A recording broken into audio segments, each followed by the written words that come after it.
What's up, guys? It's Coach Grant with First Down Training, and today we're going to be breaking down some of the best route running from Super Bowl last night, okay? So we're going to be looking at this route from Antonio Brown, and then we're going to be taking a look at a route from Tyreek and how you guys can kind of deal with a more physical DB who's kind of trying to jam you and try to knock you off of this route, okay? But first things first, fellas, I want to talk to you about something we just started offering on my website. It's how wide receivers can read defenses. It's a full 40-minute long video about how wide receivers can recognize coverages, how they can understand what the defense is going to do to structure their route. So if you're ever stuck there wondering, like, oh, when should I use this release? When should I use this move at the top of the route? That's what we cover in that video. So if you check out that very first link in the description, it will give you access or give you information on how you can get access to this video. 40 minutes of how wide receivers can read defenses, how you can structure routes and know what to do, not just know the technique behind it. Hope to get you guys on that soon. Let's get started. So first route we're going to be looking at here is the route that everybody's talking about. Antonio Brown's like kind of jerk route or a kind of shake route variation. Okay. So I wouldn't say this isn't like most necessarily true like jerk route, but it's more like a shake. There's a few different names for this type of thing, but we're just mainly going to be talking about the technique and how he's able to run this thing and just how he's able to create so much separation, right? So you see how when he breaks to this like kind of out variation of this, trying to sell this out, how sudden he is with that break. Comes off the line, bam, sudden, and he explodes. Commits his shoulders, commits his hips, because anytime we're running a double move, right? And Tyron, the Honey Badger here, he's honestly very, very talented DB, very, very talented safety. And it's just to get that type of guy to be able to jump on something like that, to get a talented DB to be able to commit to a break and be able to change direction, you got to be able to sell with your body, because a good DB is going to be able to recognize that kind of speed change. We only do one. You see how he only takes 2 steps, just 1, 2.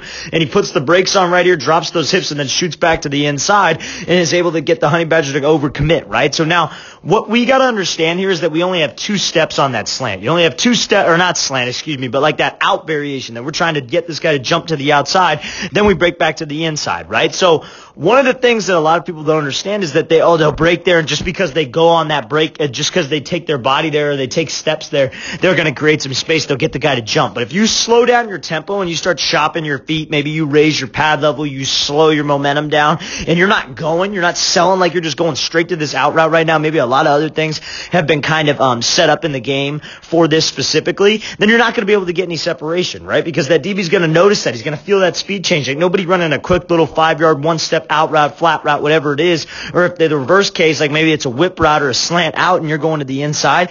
Ain't nobody doing that.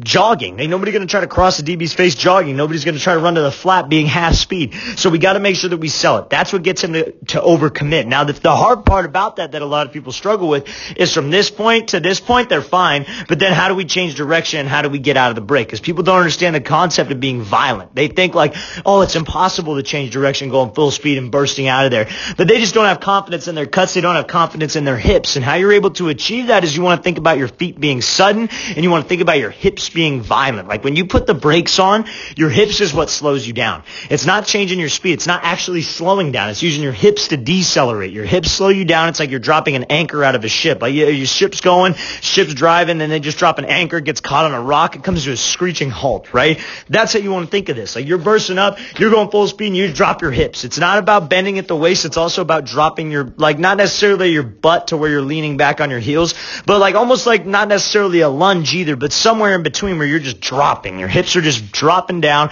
so we could shoot out and create some explosion. You see how he almost gets a little bit stuck right here because of how much he's able to drop, how fast he's able to put the brakes on, how much he's using his hips, and all that separation right here when you got as good of a quarterback as AB does.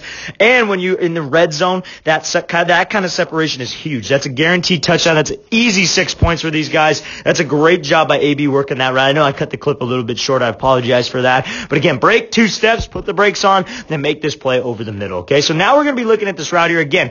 Tyreek Hill, smaller, quick guy, right, against 2. Very bigger physical DB who's going to try to get hands and jam you. Now, this is a perfect example because here's the thing. We get real detailed, right? We talk a lot about details. At the end of the day, sometimes, though, it's a lot about being able to play fast. And I think that's why you work on so many details so you don't have 50 different things flowing in your head at all times. Because, like, it's not about trying to make everything complicated. A lot of times it's about being able to be efficient, move efficient, keep timing with the quarterback, and get to that spot he needs you to be at, right? At the end of the day, that's really what it comes down to. And we're super detailed because when you guys are working on your craft, it's about being detailed there. It's about being able to put in the time, put in the energy and putting in just like, not necessarily just doing the drill work where you're just trying to break a sweat out there. You're trying to just work on your conditioning. It's about the details, understanding, how to do certain things. So when you're in a game, you can just go fast. That's what you have to do. You just have to play fast. Everything you got to do, you got to play fast. It's got to be muscle memory. It's got to be a habit. That's why repetition is so important. And that's why guys who maybe work out maybe once or twice a week, working on their skills, that's not enough. It's something that you got to be doing every day just so it comes muscle memory, right? So there's a perfect example. Let's play this thing full speed of how a DB lunges at you, is able to get hands, is able to jam, and we just keep working. We just keep working across the field. We just get to that spot. I don't let him completely reroute me, right? So now when this DB jams, right, you see how when Tyreek comes off the line here again, he's here and his chest is real tall, right? So when your chest is tall, and this is why I wanted to include this because a lot of people struggle with this. They're like, man, how do I get off against a physical DB? I just can't do it.